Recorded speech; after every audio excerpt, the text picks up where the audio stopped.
Buju, wago shindigu, migizi indode, gazagasquaji mekag indunjiba. Today I'd like to share a little bit about some indigenous concepts regarding land ownership, specifically as they show up at the time of treaty. And I will speak from my learned experience and knowledge of Ojibwe language and culture, as well as the historical research that I've done on this topic. Once in a while, I get called in to do some expert testimony for tribes regarding this topic, or it becomes a part of research for some of my book projects. But I think this is something that is not well understood or talked about, certainly in the general public and even in a lot of native spaces. So, first of all, although there's a lot of variation between tribes, there are some similarities with regard to cultural practices and understandings of land use and relationship to the land. In the Ojibwe context, I think it is a mischaracterization to say that Native people were simply duped into selling land that they didn't want to sell. Ultimately, the Ojibwe people were extremely intelligent and had an indigenous understanding that there was land that they would exclude other people from using and occupying. They warred with other tribes, such as the Dakota, and understood that there was land that no one else would have any rights to. They also understood that there was land that they would share use and access to with people from other tribes. So even amongst the Ojibwe and Dakota, during times of conflict, would have sometimes sections of land where neither group could safely build a village and just live there, but both groups would go there at times to hunt, fish, gather, and so forth. And as a result, when you get to the time of treaty and the Ojibwe are dealing with the United States government, for example, there ends up being a really significant development. The Ojibwe said, look, we have a different concept about everything that you're asking. What matters to us is that we get to live where we have always lived. What matters to us is being able to hunt, fish, and gather on all of our lands without any restriction. You're asking if some of you can come into our territory.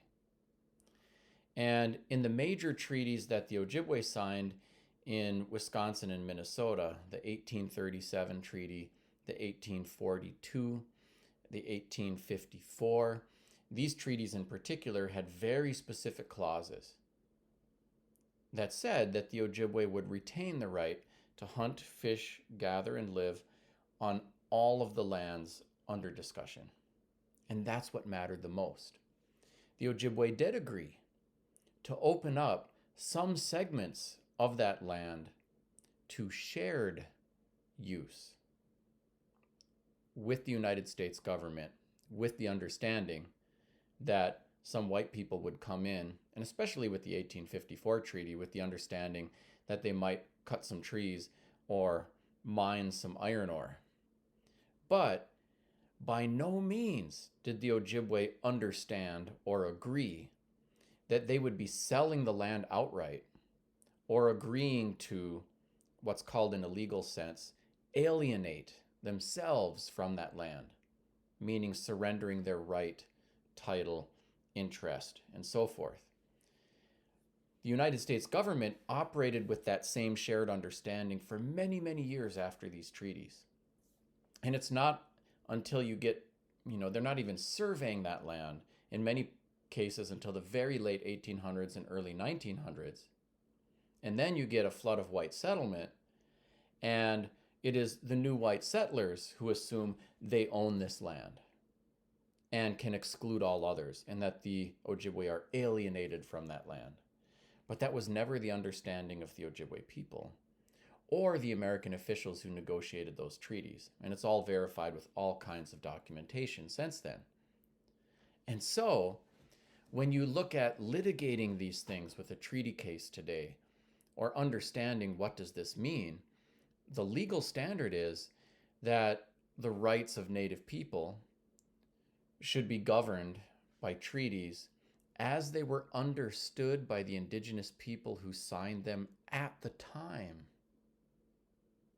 And what that means is that the Ojibwe people have never sold or ceded their interest in any of those lands for any of those treaties.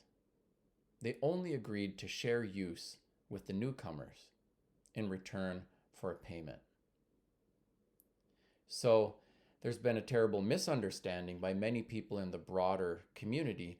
And I think sometimes indigenous people have operated off of those misunderstandings as well, saying things like, we sold the land, but we're taken advantage of. Or will even call lands, like this happens, in a section of Red Lake, that they will call the ceded lands, when really they should be called the unceded lands, because that is how our people understood them at the time, and how many of us understand them yet today, and all of us should. So I really encourage everyone to look at the treaties, look at the legal standards with regard to those treaties, and arrive at a deeper understanding of how Anishinaabe saw their relationship to and use of and legal rights to the land. Miigwech. Thanks for watching today. I'm Anton Treuer. Let's keep in touch. I'm active on social media, and my website has lots of information on my books, speaking engagements, free Ojibwe language resources, resources for teachers, and more. Miigwech.